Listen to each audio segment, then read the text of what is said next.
y a todo el personal de esta gran familia de la aviación militar bolivariana de esta Venezuela del siglo XXI, admirando el paso de la historia, de lo viejo bueno, de la fundación de esta aviación militar, representado en un milagro que vimos hoy volando. Los F-16, que han sido objeto, toda su tecnología, todas sus partes y repuestos, de un embargo, de un bloqueo, de una persecución obsesiva, enfermiza del imperialismo estadounidense contra nuestra aviación militar y contra nuestros equipos. Ellos calcularon que iban a postrar y acabar la aviación militar en Venezuela. Y cuando vemos volar los F-16 con tecnología criolla, decimos: el milagro es posible cuando un pueblo está decidido a ser libre y a no dejarse arrodillar por ningún imperio. Felicidades a los técnicos, ingenieros, a los expertos de nuestra Fuerza Aérea, nuestra aviación militar bolivariana. Aquí no se rinde nadie, carajo, frente a este imperio asesino y criminal.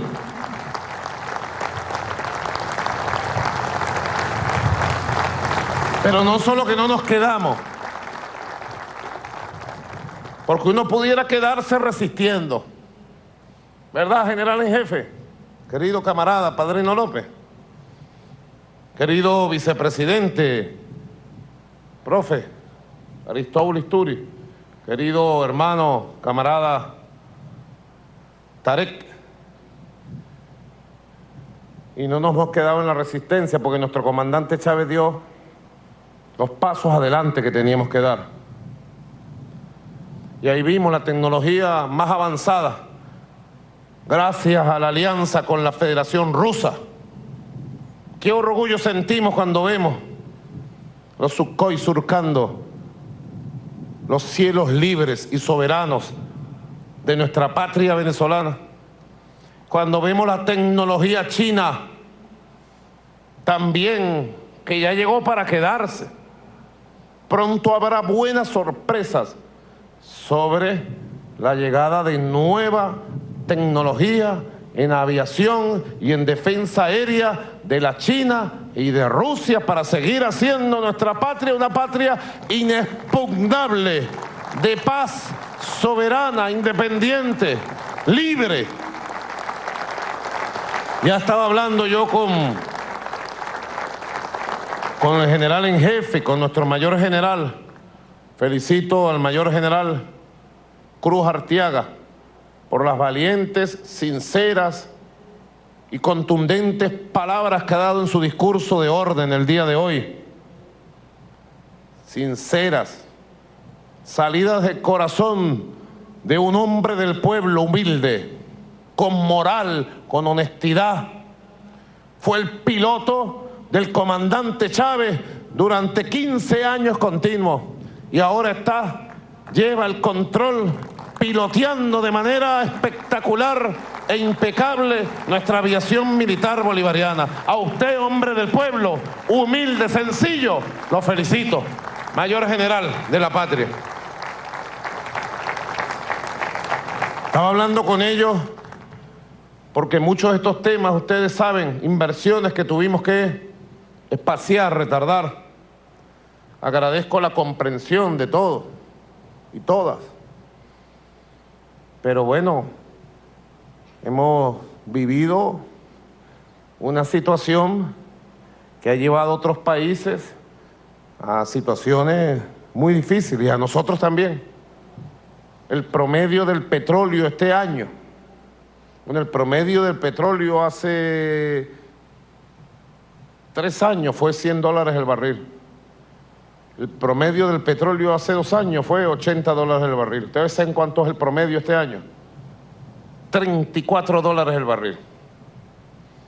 Más o menos $12 por encima del costo de producción. No estamos hablando de otros costos asociados. Y a nuestros hijos les ha faltado una escuela, un aula de clase, un libro. Pregunto. Y hemos cerrado alguna universidad. Y hemos cancelado los planes de salud de barrio adentro. O hemos dejado de expandir. O hemos dejado de construir viviendas para nuestro pueblo. O hemos dejado de invertir en la gran misión Negro Primero y la seguridad social de la familia militar bolivariana. Hemos dejado de cuidar el salario, los estatiques y las pensiones de los trabajadores, de las trabajadoras, de los profesionales de la patria. Hemos hecho un esfuerzo sobrehumano, porque además de la guerra del petróleo,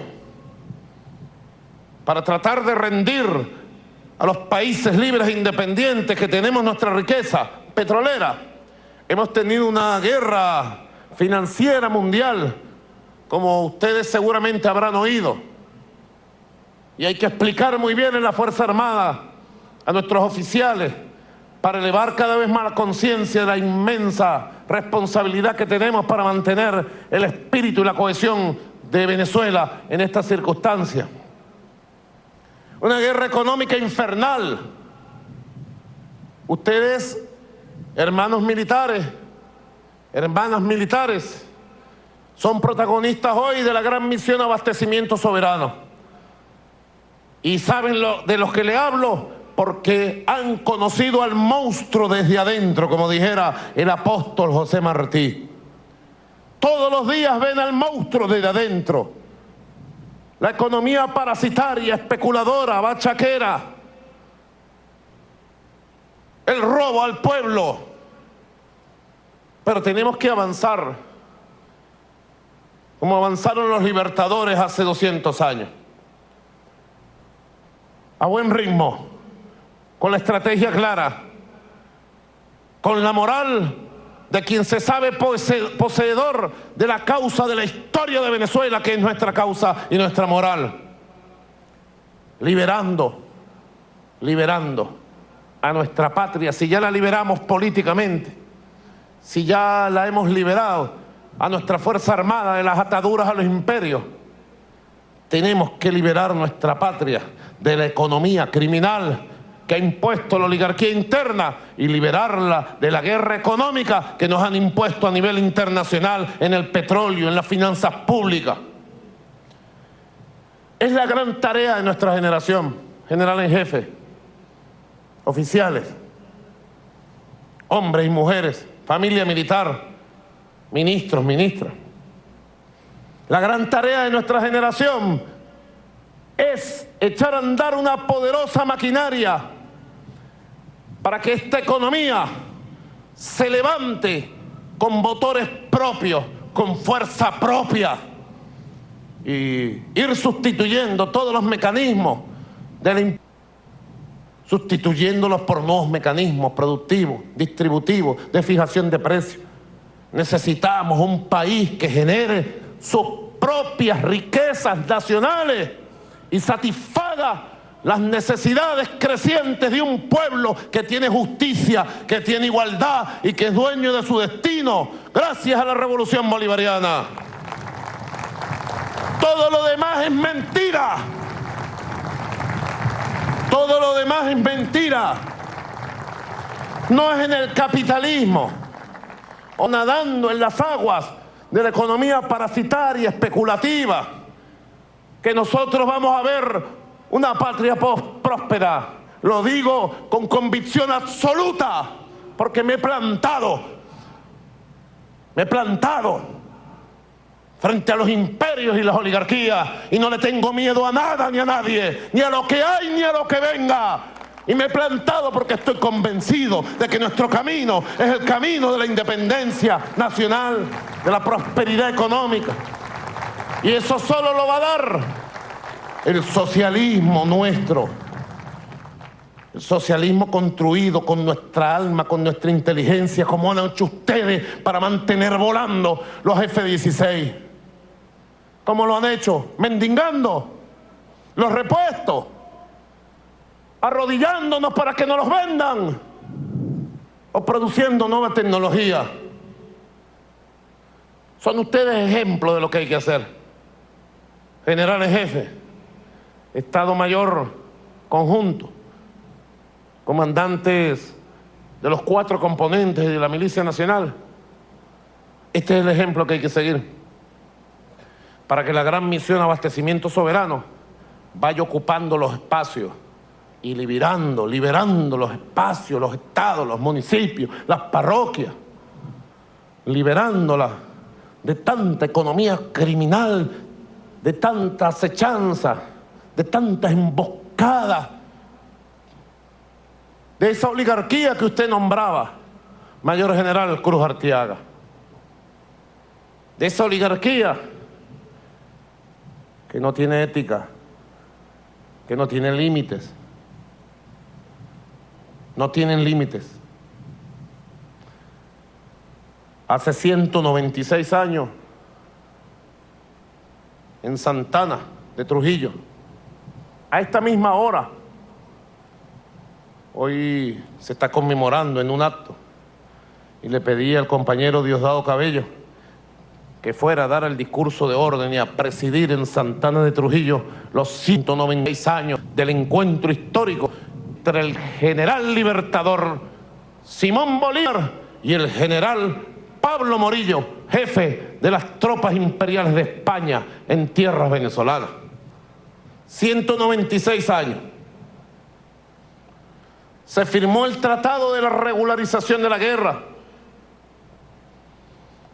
En Trujillo, en 1813, 7 años antes, Bolívar fue obligado, escúchenme bien, no estoy diciendo una palabra de más, Bolívar fue obligado en 1813, ante las tropelías, violaciones de las tropas españolas del imperio, fue obligado a sacar el decreto de guerra-muerte. Junio 1813, en Trujillo también, en lo que hoy es la capital del estado Trujillo. Y pasaron los años, vinieron victorias, derrotas, estuvimos arriba, estuvimos abajo. Y luego de instalar el Congreso Plenipotenciario en Angostura, luego de triunfar Bolívar con las tropas en Boyacá, estableció lo que hoy pudiéramos llamar una mesa de diálogo con el propio jefe de las tropas del Imperio Español, Pablo Morillo, quien a su vez venía de derrotar al ejército más poderoso de Europa, los ejércitos de Napoleón. Y esa mesa de diálogo, allí llegó Bolívar, mandó al mejor de los mejores, Antonio José de Sucre. Y Sucre llegó la propuesta de Bolívar de un armisticio. Y se firmó el armisticio. Y se cumplió el armisticio. Y luego se negoció un tratado de regularización de la guerra. Porque Bolívar, a pesar del decreto de guerra-muerte, estando en el propio escenario, en el centro de la batalla por la libertad de América, sabía que el objetivo siempre fue la paz perpetua que enarboló hasta el último de sus días, allá el 17 de diciembre de 1830, nuestro libertador. Y así se negoció un tratado que fue, en su doctrina, en sus conceptos, lo más avanzado del derecho internacional para entonces, cadetes. Y fue, como quedó registrado en la historia desde Santana de Trujillo, el primer tratado de derecho humanitario de guerra que se firmó en tierra americana y que marcó la doctrina de regularización de la guerra militar en estas tierras e impactó el derecho humanitario internacional en el mundo. Ustedes estudian eso en las escuelas. Hay que estudiarlo cada vez más. Los dos decretos, el decreto de guerra, muerte y el tratado de regularización de la guerra, son las dos caras de la moneda de los procesos históricos que hemos vivido. Para las dos estamos preparados, pero nosotros amamos la paz. Y yo lo que he hecho en estos años de gobierno ha sido enfrentar una conspiración internacional, enfrentar una guerra interna y buscar la paz, preservar la paz, defender la paz como el derecho más preciado y hermoso del pueblo venezolano a vivir en tranquilidad.